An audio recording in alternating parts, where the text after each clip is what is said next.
The needles on my altimeter were spinning toward 30,000 feet, and my P-38 was shaking like a leaf in a gale.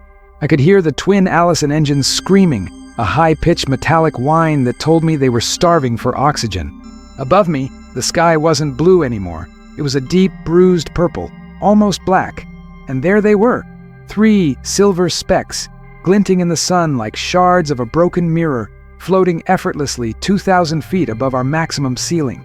They weren't supposed to be there. The manual said they couldn't breathe this high. But as I watched the first one tip its wing and begin a graceful, deadly dive toward our formation, I realized the manuals were going to get us all killed.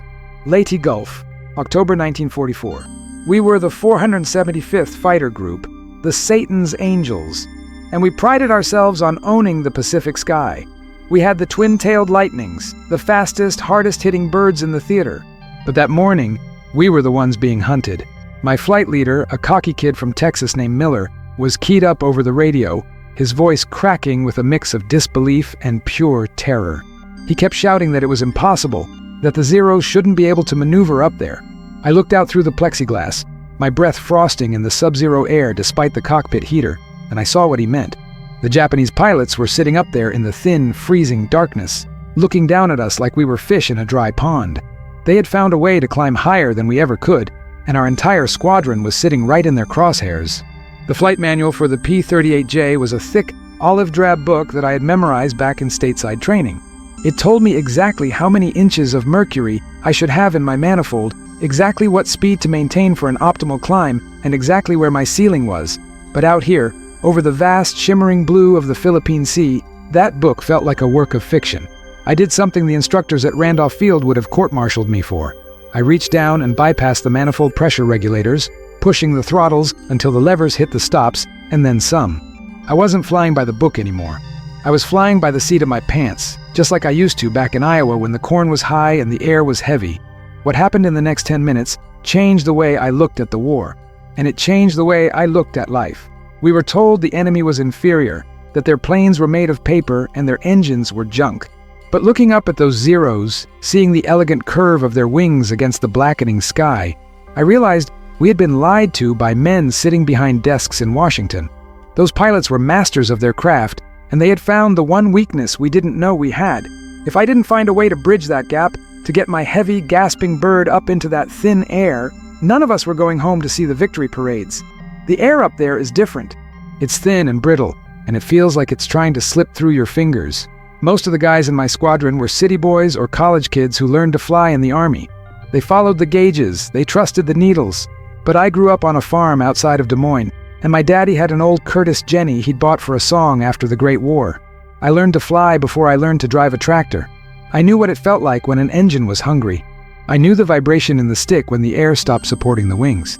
Back home, during the droughts, I'd take that old biplane up into the cold air just to feel something other than the dust in my lungs.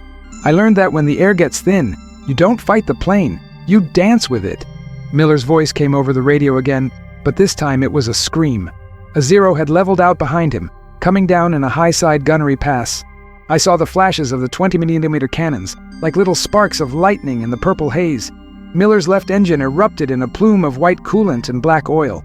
He rolled hard to the right, but he was mushy. At that altitude, your controls feel like they're buried in wet cement. You move the stick, and nothing happens for a long, agonizing second. I saw the Zero pull up, a graceful loop that defied gravity, and settle right back into a perch above us. It was mocking us. It knew we couldn't reach it. I checked my gauges. My oil temp was climbing into the red, and the vibration in my seat told me the turbo superchargers were spinning at their absolute limit. I could smell the hot metal and the faint, sweet scent of high-octane fuel. It was a smell I'd known since I was 6 years old, helping my father tear down tractor engines in the barn. He always told me, "Frank, a machine is just a bunch of metal until you give it a reason to live." I whispered a prayer to those 2 Allisons, apologized for what I was about to do to them, and pulled the nose up. The world started to gray out at the edges of my vision. We didn't have the fancy G-suits back then, just our own grit and the pressure of our lungs. I felt the P-38 shudder, a deep rhythmic thumping that meant the wings were on the verge of a stall. I was at 32,000 feet now.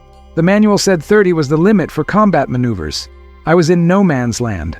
I saw the Zero that had hit Miller. The pilot was confident, maybe too confident. He was banking slowly, looking for his next target. He didn't think anyone could be above him. He didn't know about an Iowa farm boy who didn't care about manuals. If you're still listening to my story, I'd appreciate if you'd hit that like button and subscribe. It means these memories won't be forgotten. The Zero was beautiful, in a terrifying sort of way. From this close, I could see the individual rivets on its skin and the red circles, the Hinomaru, on its wings. It looked like a toy compared to my massive twin-engined beast, but it was a toy that could kill. I watched the pilot's head move. He was looking down at the rest of my squadron, picking out his next victim. He had no idea I was sitting just 500 feet above him, hanging on the very edge of a stall, my plane vibrating so hard I thought the tail booms would snap off. I didn't use the gun sight. At this altitude, with the plane bucking like a bronco, the sight was useless. I used the tracers. I squeezed the trigger on the yoke, and the 450 caliber machine guns and the 20mm cannon in the nose roared to life. The recoil was massive. It felt like the plane had hit a brick wall. In the thin air, the smoke from the guns lingered in the cockpit, smelling of sulfur and burnt cordite. I saw my rounds walking across the Zero's right wing. Pieces of aluminum flew off, caught in the slipstream like confetti. The Zero didn't burn, not yet, but it flicked into a violent spin. The pilot was good. He recovered in less than 1,000 feet, but he had lost his altitude advantage. He was down in the thick air with the rest of us now.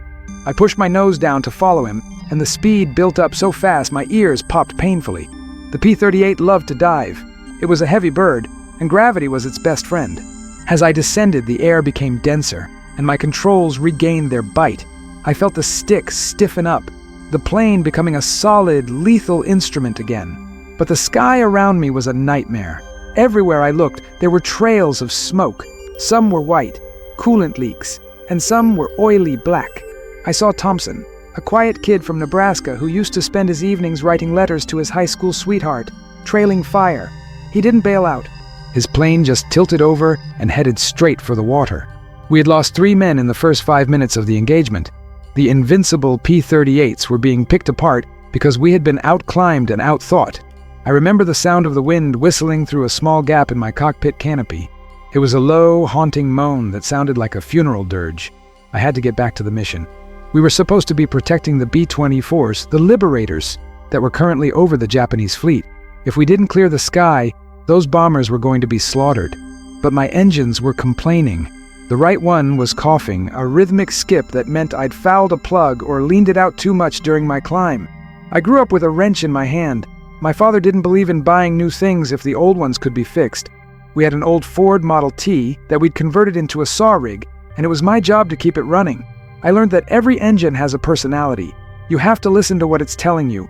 My right Allison was telling me it was tired. It was telling me it had given everything it had to get me to 32,000 feet, and it needed a break.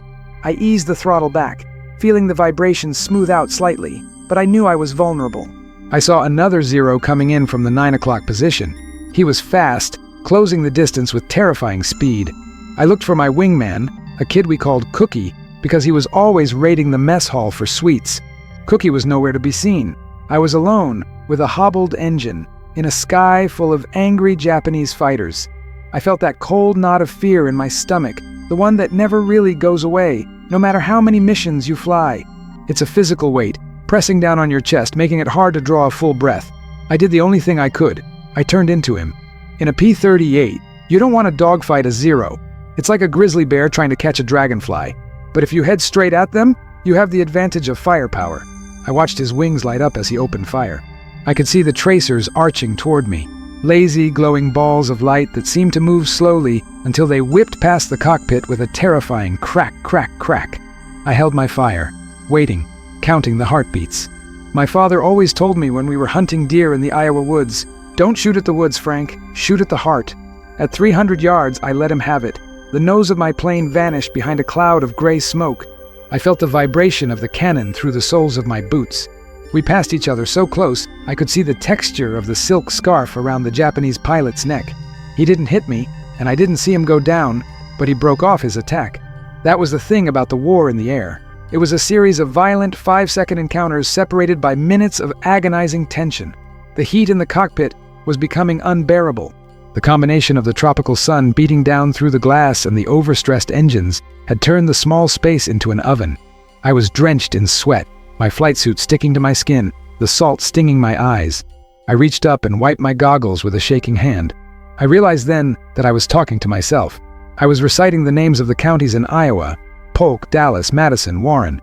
It was a way to stay grounded, to remind myself that there was a world outside of this purple sky and the smell of death. I saw the B-24s then. They were a beautiful sight, a long V formation of silver giants, their turrets spitting fire in every direction. They looked like ancient fortresses floating in the clouds, but the Zeros were swarming them like angry bees. I saw one bomber lose its tail assembly and begin a slow, flat spin toward the ocean. There was no fire, just a quiet, graceful fall that I knew ended in 10 lives extinguished. It made me angry, a cold, hard anger that replaced the fear. I pushed the throttles back up. My right engine groaned, but it held. I headed toward the bombers, screaming over the radio for any of the 475th who were still airborne to rally on me. I heard a few clicks of microphones, a couple of "Roger that, Frank," and I knew I wasn't completely alone. We weren't a squadron anymore. We were a collection of survivors, trying to make sense of a manual that had failed us. The strategic planners back in Pearl Harbor had told us that the high-altitude Intercept was our bread and butter. They had charts and graphs showing that the P-38 was the ultimate weapon for this kind of work. But those planners weren't the ones feeling the controls turn to mush at 30,000 feet. They weren't the ones watching their friends die because the enemy had found a way to cheat the physics we were taught to believe in. We had lost the element of surprise, and we had lost our tactical advantage. All we had left was the metal we were sitting in and the lessons we'd learned before the Army ever got a hold of us. If you're still listening to my story, I'd appreciate if you'd hit that like button and subscribe. It means these memories won't be forgotten. I remember a sergeant I had in basic training, a grizzly old veteran named Holloway who had fought in the trenches in France. He used to tell us, "The Army gives you a rifle and a book, but God gave you a brain. Use the third one first." Holloway wasn't a pilot, but he knew about survival. He knew that when the plan falls apart, you have to find a way to make the enemy play your game. As I flew toward the B-24s, I realized we couldn't beat the Zeros at 32,000 feet. We had to bring them down. I messaged the bomber lead. "Big Bird leader, this is Sullivan. We can't clear the top. Request you drop 5,000 feet. We'll trap them in the thick stuff." There was a long pause. The bomber pilots hated losing altitude. It made them more vulnerable to anti-aircraft fire from the ships below. But the lead pilot, a man whose voice sounded like he was 80 years old, though he was probably only 24, finally came back. "Copy that, Sullivan. We're heading down. You better be right about this, or my boys are going to have a very short afternoon." The massive formation of B-24s began a slow, synchronized descent. It was a gamble.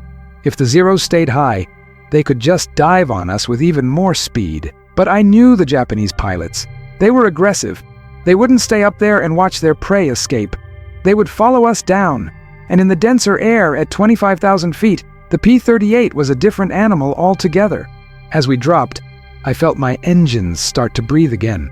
The cough in the right, Allison, disappeared, replaced by a steady, powerful thrum. The air was getting thicker, more supportive. I could feel the lift coming back into the wings. I looked up and saw the Zeros following us, just as I'd hoped. They were diving, their silhouettes growing larger by the second. They thought we were retreating. They thought they had broken us. I waited until they were committed to their dive. Angels, break and climb, now! We didn't just climb. We used the extra power of our engines in the better air to execute a maneuver called a zoom climb. We traded our diving speed for a sudden, vertical burst of altitude. It's a maneuver that requires perfect timing. If you do it too early, they just follow you. If you do it too late, they shoot you down. But we timed it perfectly. The Zeros, mid-dive and moving at high speed, couldn't adjust their flight paths fast enough. Their controls were likely stiffening up from the high-speed dive, a phenomenon called compressibility that we knew all too well. For a moment, we were the ones with the advantage. I found myself level with a Zero, both of us canopy to canopy for a split second. I could see the pilot's face clearly. He looked young, maybe even younger than me. He had a look of pure shock on his face as he realized the clumsy American fighters had suddenly regained their agility. I didn't feel any hatred for him.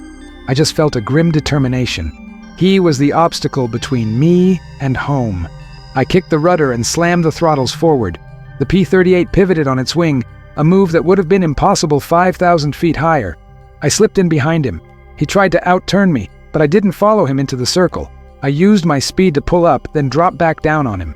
This was the boom and zoom, the tactic developed by Chenot and the Flying Tigers. It was the only way to kill a Zero.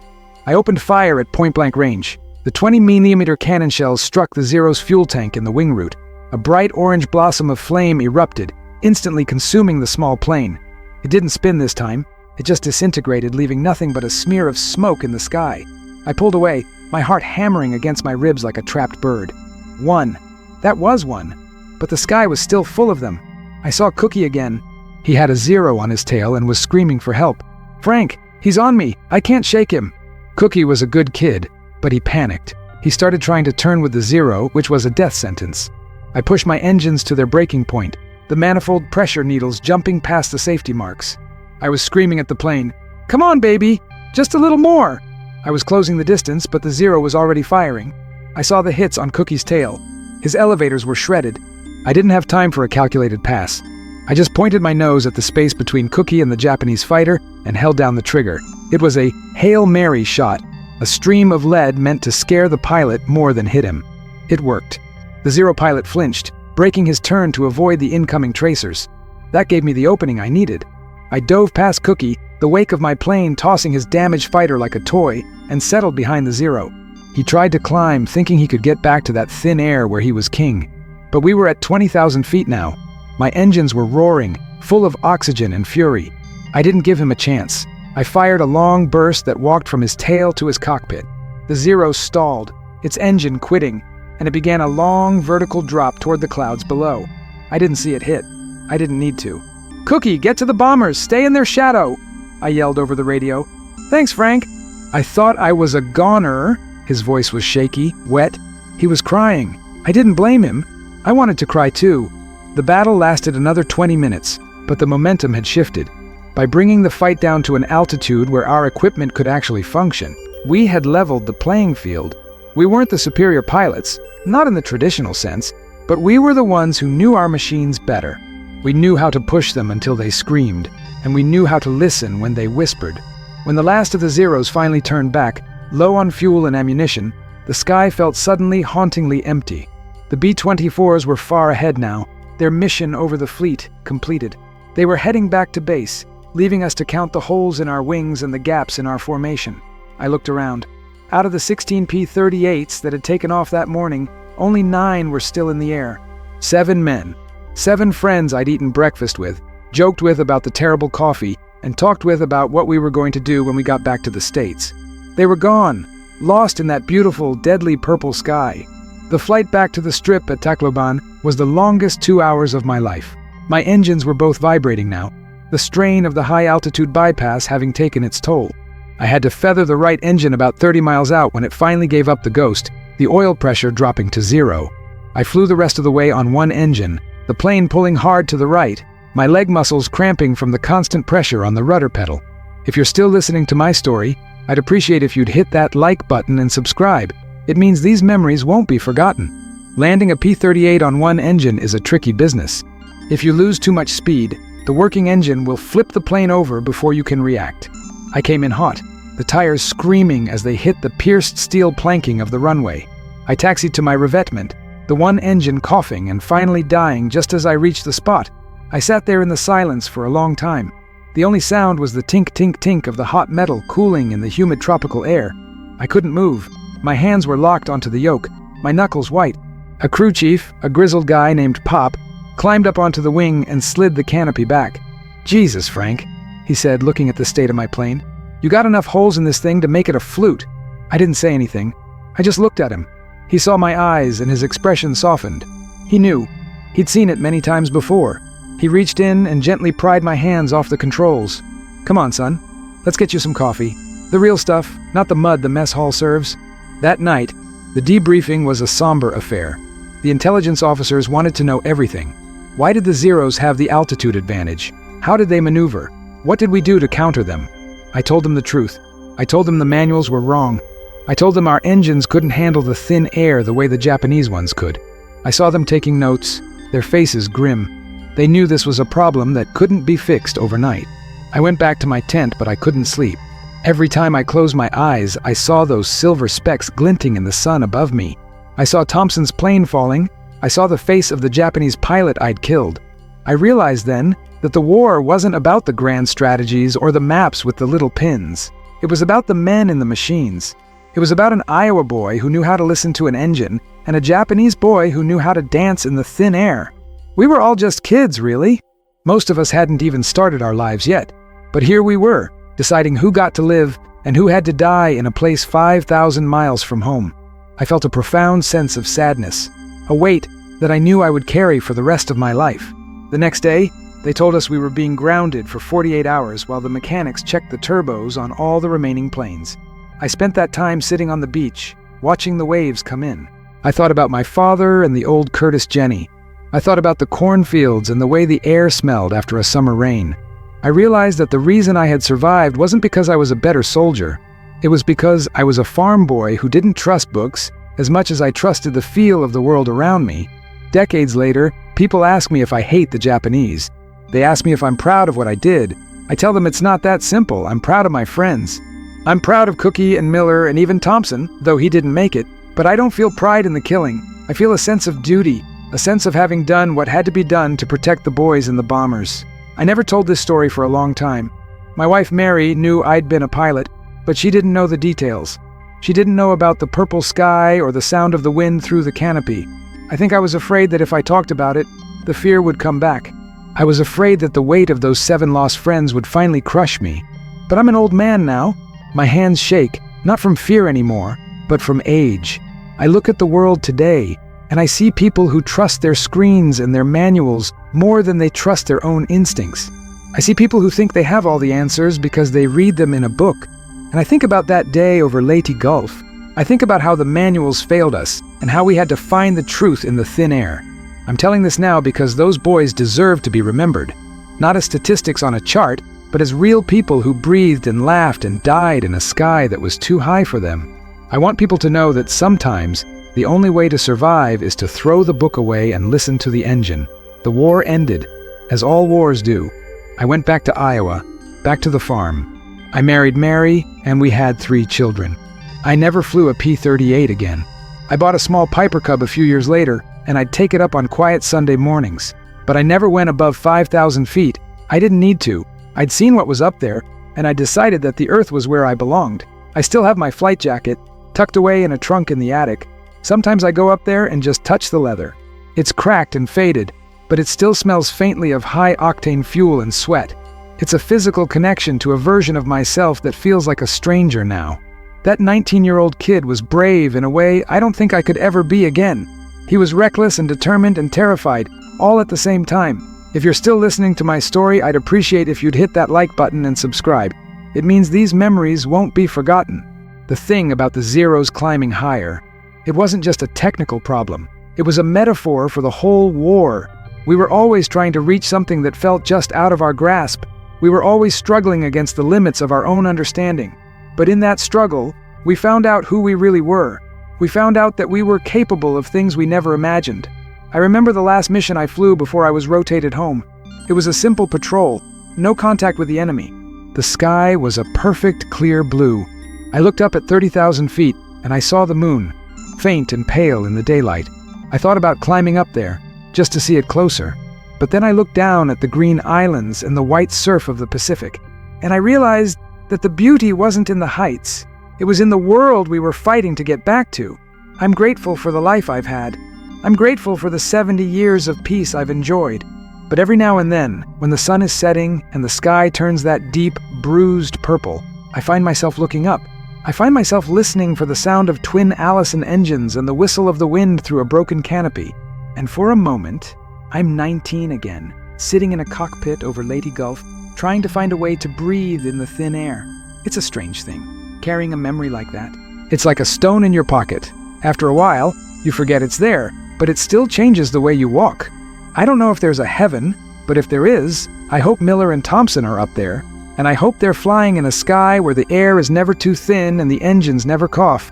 I've spent a lot of time thinking about that Japanese pilot. I wonder what his name was. I wonder if he had a farm back home too. I wonder if he'd been taught to trust a manual that was just as wrong as mine. I'd like to think that in another life, we could have sat down and talked about engines over a cup of coffee. But that wasn't the world we lived in. We lived in a world where the only way to talk was with cannons and machine guns. I hope we've learned something since then. I hope we've learned that the people on the other side of the clouds are just as human as we are. But I don't know. Humans are slow learners. We like our manuals. We like our certainties. We like to believe that we're the ones who own the sky. I'm tired now. The sun is going down, and the shadows are getting long.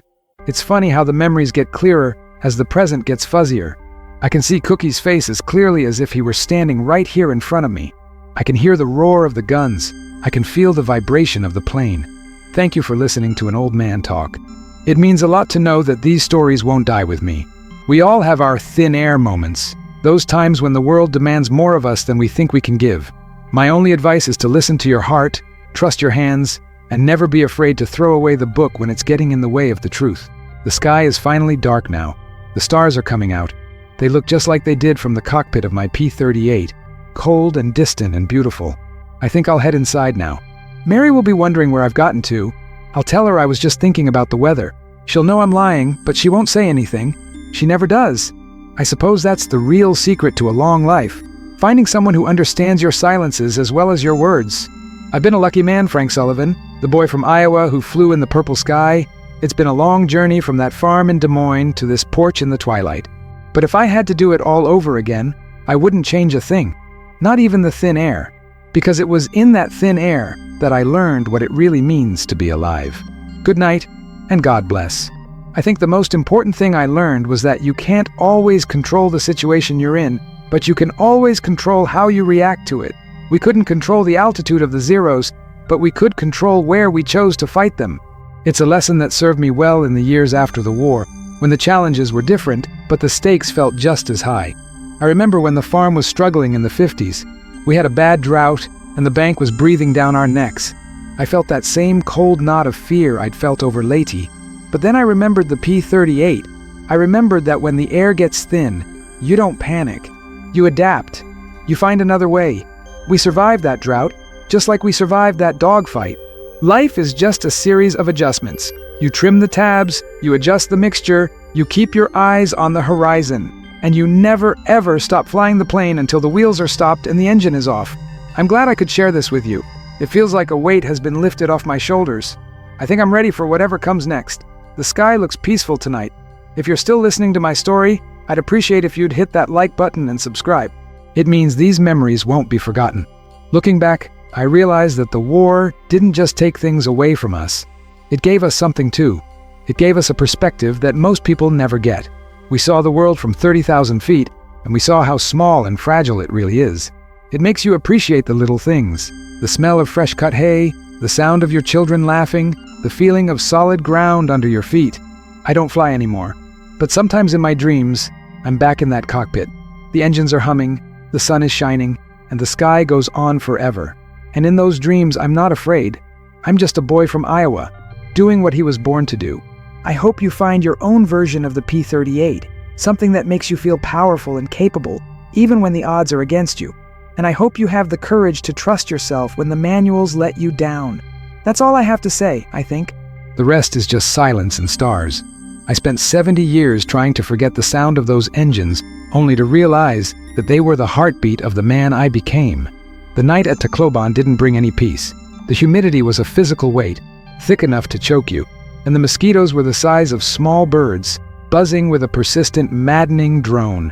I walked back to my tent, my boots crunching on the coral and volcanic ash, and I couldn't help but look at the empty cots. 7 of them. In a small unit like ours, 7 men isn't just a statistic. It's a hole in the fabric of your life. I looked at Thompson's bunk. He had a picture of his girl, Sarah, pinned to the canvas. She was smiling, wearing a floral dress, standing in front of a white picket fence somewhere in Nebraska. It felt like a sacrilege to even look at it, a glimpse into a future that had been snuffed out at 32,000 feet. I sat on my own cot, my head in my hands, and I could still feel the phantom vibration of the P-38 in my bones. It's a strange thing, how your body remembers the machine even after you've stepped out of it. I could still smell the cordite, that sharp, acrid scent of burnt gunpowder that stays in your nostrils for hours.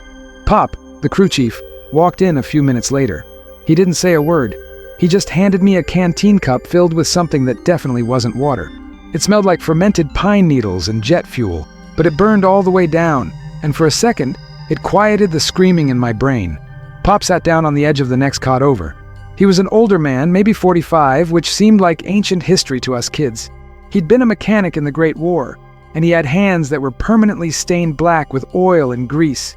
He looked at me with those tired, knowing eyes and said, "Sullivan, you can't carry them all. If you try to carry every man we lose, you're going to crash before you even get off the ground." I told him it wasn't just about losing them. It was about how we lost them.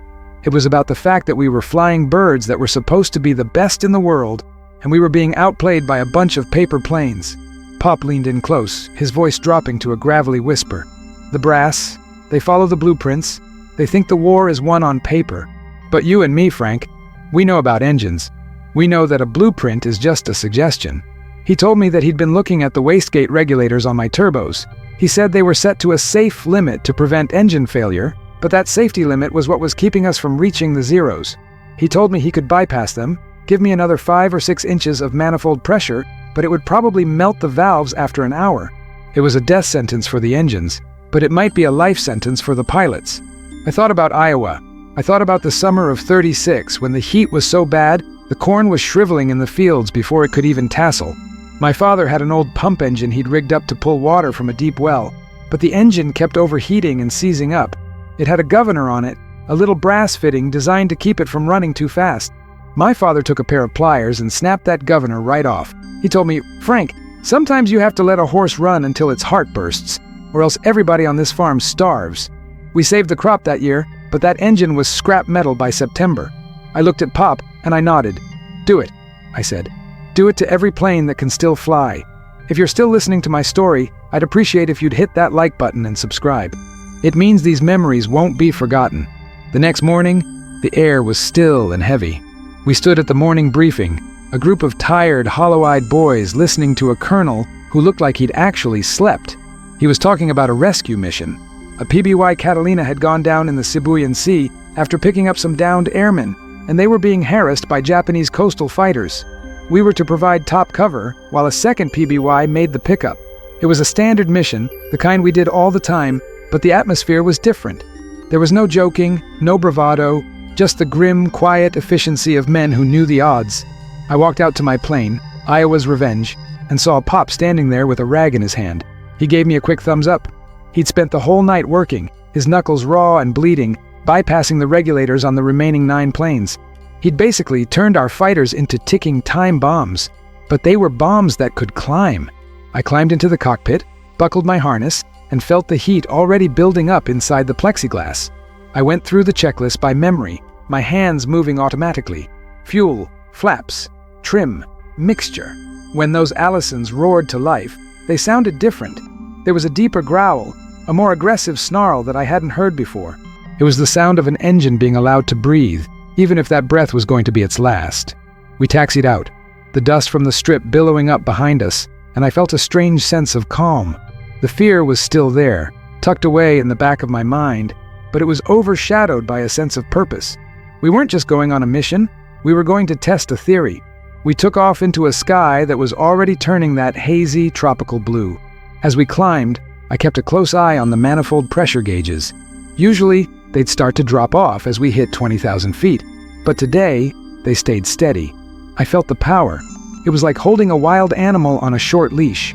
The P-38 felt lighter, more eager.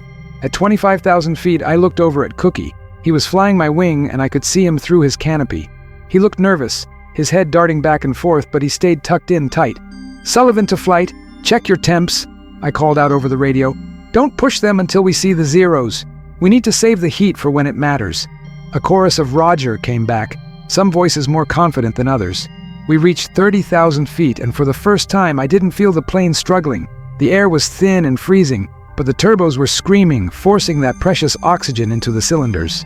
We were sitting at 32,000 feet, level with the moon, looking down at the world. That was when we saw them. A flight of 4 Zeros, cruising lazily at 34,000. They were doing the same thing they'd done the day before, sitting in the high perch, waiting for us to pass below so they could dive. They didn't see us yet. We were coming in from the east with the sun at our backs. a classic tactical advantage that we usually couldn't use because we couldn't get high enough. I felt a surge of adrenaline, a hot flash that made me forget the sub-zero temperature of the cockpit. "This is it, boys," I whispered to myself. "Don't let the manual know where we are." I signaled the flight to spread out. We weren't going to dive on them. Not yet. We were going to climb. I pulled back on the yoke, and the Iowa's Revenge responded like a thoroughbred. We climbed through 33, 34, and finally leveled out at 35,000 feet. We were above them. For the first time in the Pacific War, I was looking down at a Zero from a higher altitude. The Japanese pilots were good, but they were overconfident. They didn't even look up. Why would they? Nothing the Americans had could reach this high. I picked out the lead Zero, a dark green bird with a yellow stripe on the fuselage. I could see the pilot's helmeted head looking forward, completely unaware that his world was about to end. I felt a momentary pang of something, not pity exactly, but a recognition of the shared experience. He was just a pilot, doing his job, trusting his equipment just like I did. But then I remembered Thompson's empty bunk, and the feeling vanished, replaced by a cold, hard focus. I dove. The speed built up instantly, 400, 450, 500 miles per hour. The P-38 began to shake, the controls getting heavy as I approached the speed of sound. I waited until the Zero filled the entire gun sight. I didn't want to just hit him. I wanted to erase him. I squeezed the trigger, and the nose of my plane erupted in fire. The tracers were a solid beam of light, connecting my plane to his. The Zero didn't just burn, it disintegrated. 1 second it was a masterpiece of aeronautical engineering, and the next, it was a cloud of debris and a fireball. If you're still listening to my story, I'd appreciate if you'd hit that like button and subscribe. It means these memories won't be forgotten. The other 3 Zeros broke in every direction, their pilots stunned by the sudden appearance of heavy American fighters in their private sanctuary. I pulled up into a vertical climb, using my massive momentum to regain my altitude. I looked back and saw Cookie and the others engaging. The sky was suddenly crisscrossed with white contrails, elegant loops and curves that looked like giant handwriting against the dark purple sky. It was a beautiful, deadly dance. One of the Zeros tried to outclimb me. In any other situation, he would have left me in the dust, my engines gasping for air while he sailed away. But today, my Allisons were screaming, the bypassed regulators allowing them to pump out every last ounce of horsepower. I stayed right with him. I could see him looking back over his shoulder, his eyes wide behind his goggles. He started to weave, trying to throw off my aim, but I was in the zone. I felt like the plane was an extension of my own body. I didn't need the gauges. I could feel the lift in my fingertips. I saw a puff of black smoke from his engine. He was overtaxing it, trying to reach a height even he couldn't maintain. He stalled. The Zero's nose dropped, and for a heartbeat, he was suspended motionless in the thin air. A perfect target. I didn't hesitate. A short burst from the 20mm cannon caught him in the cockpit. The plane fell away, a silent, tumbling wreck. That was 2. But then, the price of our gamble started to come due. I heard a loud bang from my right engine, followed by a violent vibration that shook the entire airframe. I looked at the gauges. The oil pressure was dropping like a stone, and the cylinder head temperature was off the scale. The valves had finally given up. White smoke began to pour from the engine cowling, obscuring my view to the right. I had to feather the prop, shutting down the engine before it tore itself off the wing. "Sullivan here, I've lost the right engine," I called out. "I'm heading down. Cookie, you've got the lead." "Copy that, Frank. Get out of there." Cookie's voice was tense, but he sounded different. He sounded like a man who knew he could win.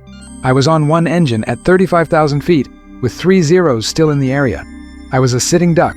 I pushed the nose down, trying to get into the thicker air where I could maintain my airspeed on a single engine. The descent was a nightmare. The P-38 is a heavy bird, and on one engine it wants to roll. I had to use almost full left rudder to keep it level, my leg muscles screaming from the effort. The smoke from the dead engine was filling the cockpit, a sweet, sickly smell of burning glycol and oil. I saw a Zero coming in for the kill. He'd seen the smoke and knew I was hurt. He was coming in from my 6 o'clock, fast and aggressive. I couldn't outturn him, and I couldn't outclimb him. I did the only thing I could. I dropped my flaps in gear, creating a massive amount of drag that caused my plane to decelerate violently. The Zero pilot, expecting me to try and run, overshot me. He zoomed past my cockpit so close I could see the rivets on his tail. I retracted everything and gave the left engine everything it had left. For a split second, I had him in my sights. I fired a desperate burst, I saw hits on his fuselage, a few sparks and a trail of smoke, but he didn't go down. He dove away, likely surprised that a crippled plane could still bite. I didn't follow him. I couldn't. I just kept my nose pointed toward Tacloban, praying that the left engine would hold together long enough to get me over the water. The Sibuyan Sea was a brilliant, shimmering blue below me, but all I could see were the spots in my eyes from the smoke. I opened the side window, letting in a blast of freezing air that helped clear my head. I looked at my hands. They were shaking so hard I could barely hold the yoke. It wasn't just the adrenaline, it was the realization of what we'd done. We'd broken the rules, we'd broken our planes, and we'd changed the sky. I saw the PBYs then, 2 tiny specks on the water far below. They were surrounded by the white wakes of Japanese patrol boats, but our boys were there. I saw 2 P-38s diving on the boats, their nose guns strafing the decks. The rescue was working. We had cleared the top, and now the boys on the deck were finishing the job. I felt a surge of pride that was almost overwhelming. We'd done it. We'd found a way to bridge the gap. If you're still listening to my story, I'd appreciate if you'd hit that like button and subscribe. It means these memories won't be forgotten. The flight back was a blur of pain and mechanical prayer.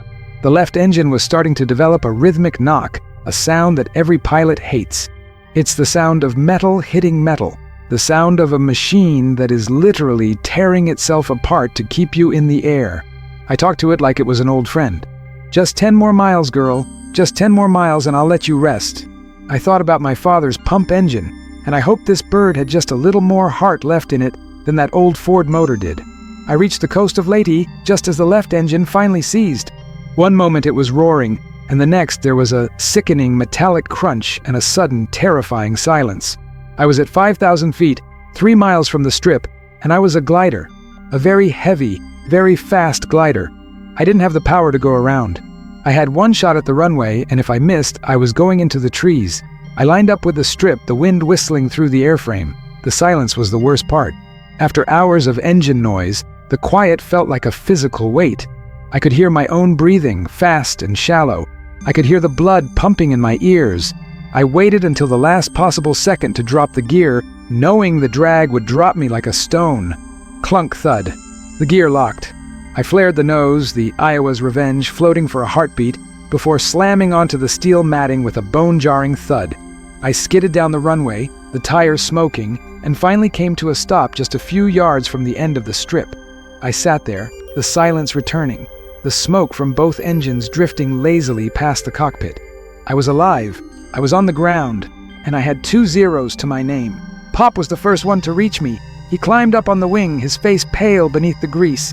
He looked at the scorched engine cowlings and just shook his head. "I told you it would melt them, Frank," he said, his voice thick with emotion. I looked at him and managed a weak smile. "It was worth it, Pop. It was worth every valve. We lost 2 more planes that day. Not to the enemy, but to the engines. They simply couldn't handle the strain of the bypass.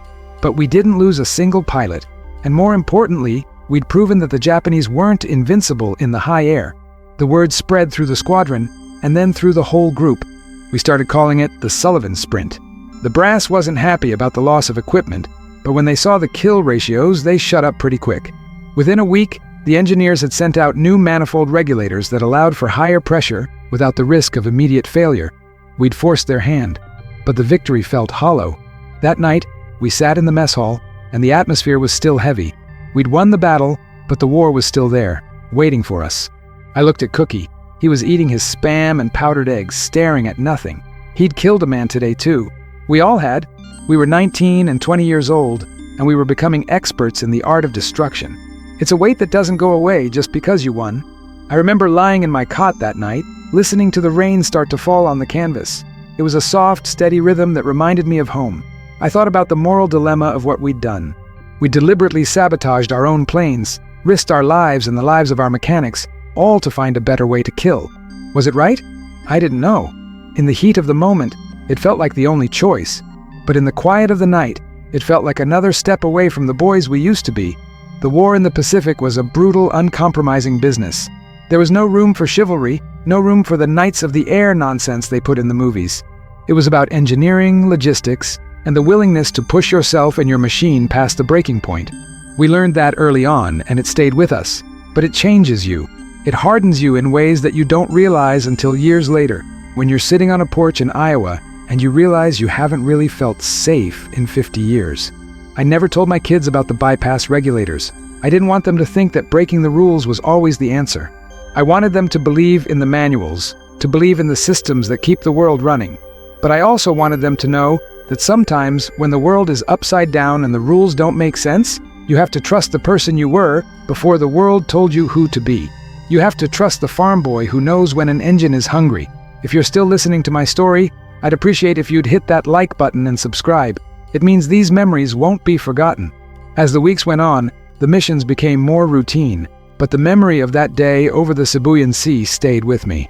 It was the moment the war became real for me, not as a grand adventure, but as a technical problem that had to be solved with blood and grease. I became a different kind of pilot. I was less interested in the glory and more interested in the survival. I spent more time in the hangars with Pop, learning the intricacies of the engines, understanding the delicate balance between power and destruction.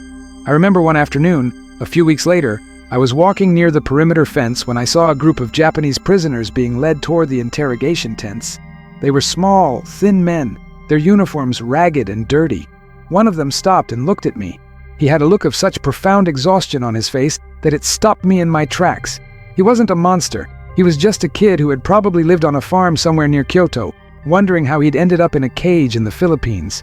For a second, our eyes met, and I saw a reflection of my own weariness in him. It was a moment of enemy humanity that I've never forgotten. We were both just parts in a giant machine that neither of us understood. He gave a tiny, almost imperceptible nod before the guard prodded him along. I stood there for a long time, the tropical sun beating down on my neck, and I realized that the victory we were all working toward was going to be a heavy thing to carry.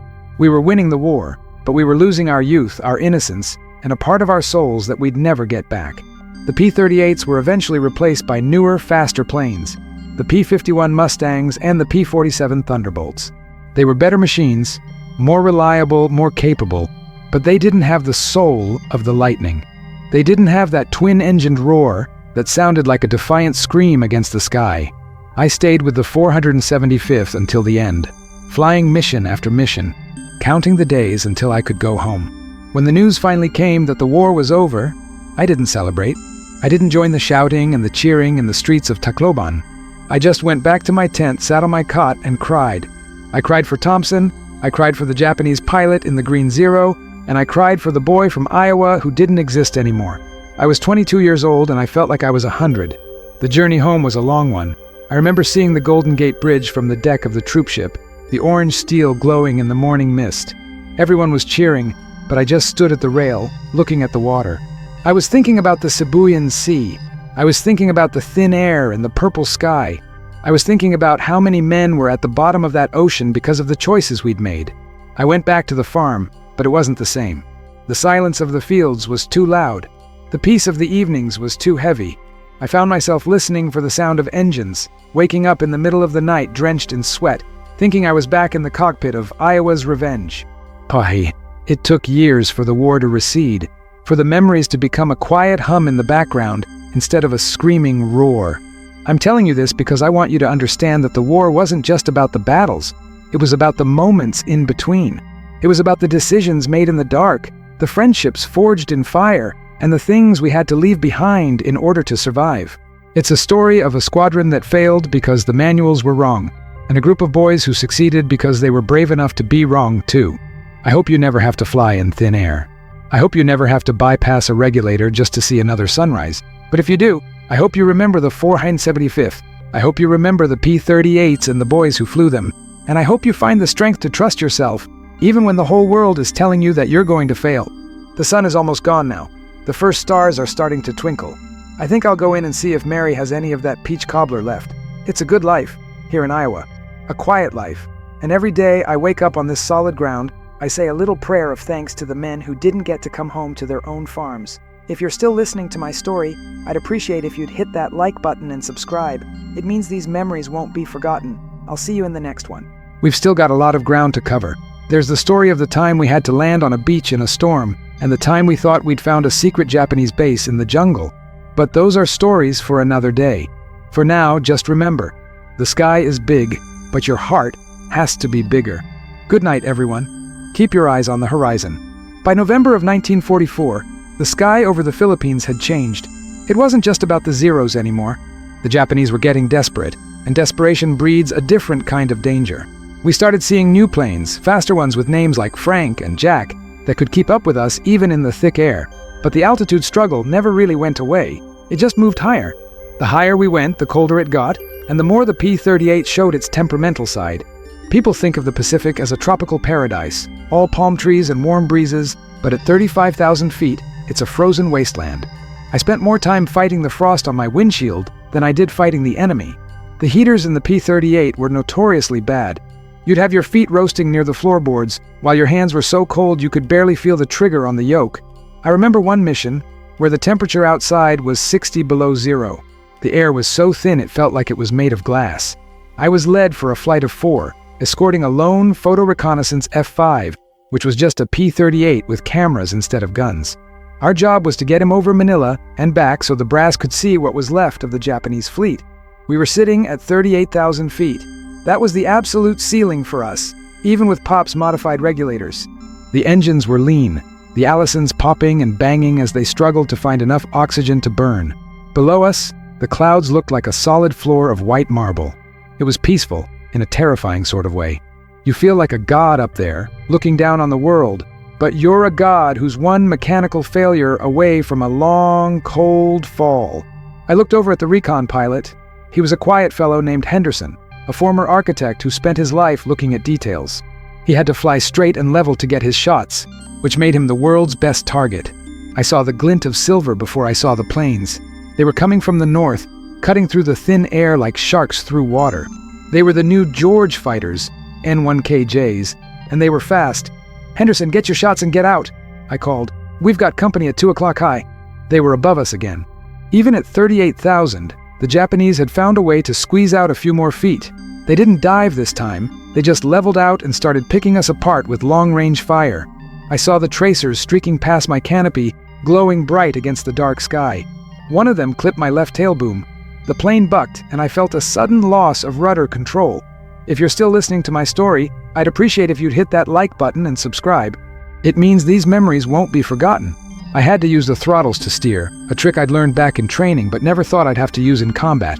By increasing the power on one engine and decreasing it on the other, I could pivot the heavy bird. It was clumsy, and it burned through fuel like a prairie fire, but it kept me in the fight. I saw one of the George diving on Cookie. Cookie was frozen. He was just flying straight, his eyes probably glued to the enemy plane above him. "Cookie, brake left, drop your nose and run!" I yelled, but he didn't move. I slammed my throttles forward, ignoring the warning lights on the dash. I didn't have a rudder, but I had momentum. I threw Iowa's Revenge into a violent sideslip, my engines screaming in protest. I got between Cookie and the Japanese fighter, taking the hit that was meant for him. I heard the thud, thud, thud of 20mm rounds slamming into my armor plating behind the seat. It sounded like someone was hitting my chair with a sledgehammer. The impact threw me forward against the straps. My vision blurred for a second, the smell of burnt electrical wiring filling the cockpit. I didn't go down, but the plane was a wreck. My hydraulic pressure was at 0, and the left engine was trailing a thick plume of white smoke. I looked back and saw the George pulling up for another pass. He knew he had me, but then something happened that I still can't quite explain. Henderson, the recon pilot in the unarmed F-5, did the unthinkable. He didn't run. He turned his camera-laden plane toward the Japanese fighter. He couldn't shoot, but he used the reflection of the sun on his massive plexiglass nose to blind the enemy pilot. It was a move of pure brilliance, or pure insanity. The Japanese pilot, blinded by the flash, flinched and broke his turn. That second was all I needed. I kicked the engines, using the differential thrust to bring my nose around. I didn't have a steady aim, but I had a lot of lead. I fired everything, the 50s and the 20, in a wild spray. I saw the George's engine cowling fly off, and then the whole front of the plane vanished in a fireball. He didn't even have time to bail. "Thanks, Henderson," I gasped, my lungs burning from the thin air. "Anytime, Sullivan," he replied, his voice calm as if he were discussing a blueprint. I think I got the shot. We limped back toward base, a procession of broken birds. My rudder was gone, my left engine was dead, and my hydraulic system was a memory. I had to use the emergency manual pump to get the landing gear down, pumping a handle between my legs 100 times while trying to fly the plane with my knees. It was a physical struggle that left me drenched in sweat despite the freezing cold. When we finally touched down, Pop was there again, waiting. He looked at the tail boom, which was held on by little more than a few shreds of aluminum and a prayer. He didn't say anything. He just reached out and patted the cold metal of the fuselage. We had survived another one, but the toll was mounting. That night, the news hit the base like a physical blow. The divine wind, the kamikazes, had struck the fleet near Leyte. They weren't trying to dogfight anymore. They weren't trying to outclimb us. They were just trying to die and take as many of us as possible with them. It changed everything. The war had moved from a contest of skill to a contest of madness. I remember sitting in the dark near the runway, watching the stars. I thought about the Japanese pilot I'd just killed. He was probably an elite, one of the few left who could fly a George at 38,000 feet. And he'd been beaten by an architect with a camera and a farm boy with a broken rudder. There was no glory in it. It just felt like a waste of life, a technical error in a world that had gone off the rails. I started thinking about home more and more. I missed the smell of the damp earth in the spring. I missed the way the wind sounded in the oak trees behind our barn. I realized that I wasn't fighting for democracy or the American way in those moments. I was fighting so I could stand in a field again and not have to look up at the sky in fear. The kamikaze threat meant we had to change our patrols. We weren't looking for fighters anymore. We were looking for anything with wings that was heading for our ships. It was a grim, soul-crushing job. You'd see a young Japanese pilot in an old trainer, loaded with explosives, and you had to shoot him down before he reached the destroyers. There was no maneuvering, no dance in the thin air, just cold-blooded interception. If you're still listening to my story, I'd appreciate if you'd hit that like button and subscribe. It means these memories won't be forgotten. I remember one specific intercept in late December. We caught a group of 5 Zeros at low altitude, heading straight for a carrier group. They weren't even dodging our fire. They were just flying a straight line, their eyes fixed on the horizon. I got behind one of them and fired. The plane exploded instantly. The explosives they were carrying made them incredibly fragile.